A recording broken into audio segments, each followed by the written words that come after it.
Hər birinin üzündə həm kədər, həm də sevinç simfoniyası var idi. Kədər ona görədir ki, artıq yaşlarının ahıl çağlarındadılar. Ancaq hərdən uşaq tək sevinib, sevincli olmağa bir məqam tapmağı da bacarır bu ahıllar. Bu məkan həm də onların daimi yaşadığı, bəlkə də ailə ocağından da isti hiss etdikləri bir yuvaya çevrilib. Haqqında danışacağım məkan Sabunçu rayonu Bilgəh qəsəbəsində yerləşən Əmək və Əhalinin Sosial Müdafiəsi Nazirliyinin tabeliyində olan Sosial Xidmətlər Agentliyinin ahıl şəxslər üçün təşkil etdiyi sosial xidmət müəssisəsidir. Agentlik tərəfindən təşkil edilən mediaturda biz də yaradılan şəraitlə ahıllara göstərilən xidmətlərlə əyani tanış olduq. Qeyd edim ki, ahıl şəxslər üçün sosial xidmət müəssisəsinə yaşı 70-70-dən yuxarı olan, tamamilə və ya qismən özünə qulluq qabiliyyətini itirən, psixi və yolxucu xəstəliyi olmayan, eləcə də qulluq edə biləcək yaxın qohum və qanuni nümayəndələri olmayan şəxslər qəbul edilir.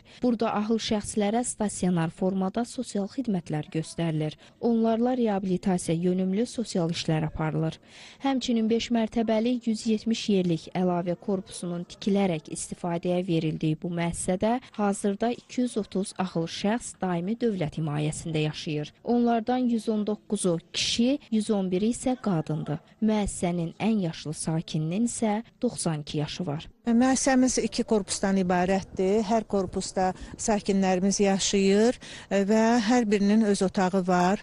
Məişət avadanlıqları ilə təmin olunub. Eləcə də dövlət tərəfindən onlara gündəlik 3 dəfə isti yeməklə, catering şirkəti tərəfindən 3 dəfə isti qida gətirilir və bütün lazımı başqa özlərinə ehtiyac olan avadanlıq, ehtiyac olan geyim əşyaları ilə təmin olunur. Bugün həm də yel çərşənbəsidir. Hər birinin üzündə bayram ab-havasını hiss etmək heç də çətin deyildi. Diqqət və qayğıya möhtac olan bu ahılların hiss etdiklərini indi gəlin öz dilləri ilə də eşidək. Müsahibim Hüseyn Ələkbərov deyir ki, 3 ildir bu müəssisədə yaşayır. O həm də uzun müddət gimnastika ilə məşğul olub. Hətta dəfələrlə medallar qazanıb. Əyani göstəricisi də odur ki, qazandığı qızıl medalı da özü ilə gətirib və otağının ən yüksək yerində vurub. Şəhərdə gimnastika 16 ölkədən gəlmişdilər. Onların arasında biz qızıl medal qazandıq. Bəli, bulvarda olmuşdu. Belə yaxşı idi, çox yaxşı idi. Belə. Şərtimiz də budur, baxın da, gül çiçəkli, nə xəlli xəlçəli, bunlar nə ola bilər? Sağ olsun hökumətimiz, agentliyimiz bizə kömək edir hər tərəfdə. Biz də onlara da tədbirlər olur bizə, gedir tədbirlər. Bütün saraylara getmişik. Onlar da gəlirlər bura.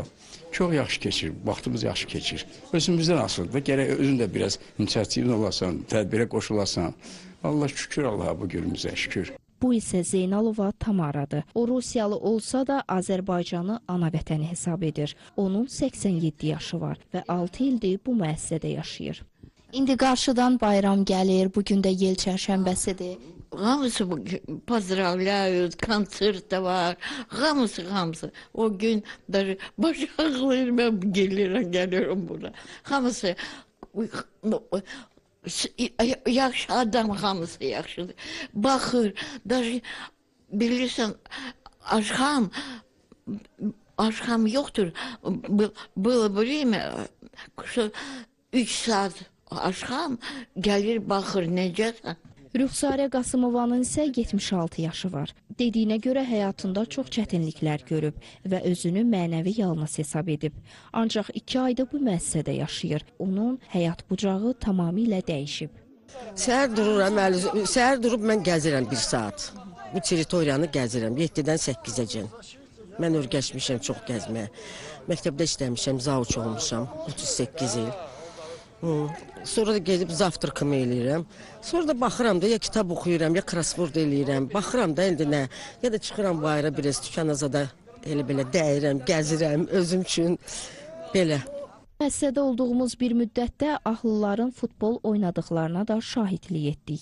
Hər birinin içində bir gənclik duyğusu yaşayan ahıllarımız beləcə vaxtlarını həm də səmərəli keçirirlər. Yel çərşənbəsini tonqalın istisi ilə qeyd edən ahıllarımız yumurta döyüşməyi də unutmadılar. Beləcə onlarla bir yerdə keçirdiyimiz mediaturumuz başa çatsa da bir ömür boyu onları unutmayacağam. Onu da qeyd edim ki, burada ahıl sakinlərin asudə vaxtlarının səmərəli təşkili üçün tədbirlər, mədəniyyət mərkəzlərinə, eləcə də müxtəlif istirahət mərkəzlərinə ekskursiyalar və gəzintilər də təşkil olunur.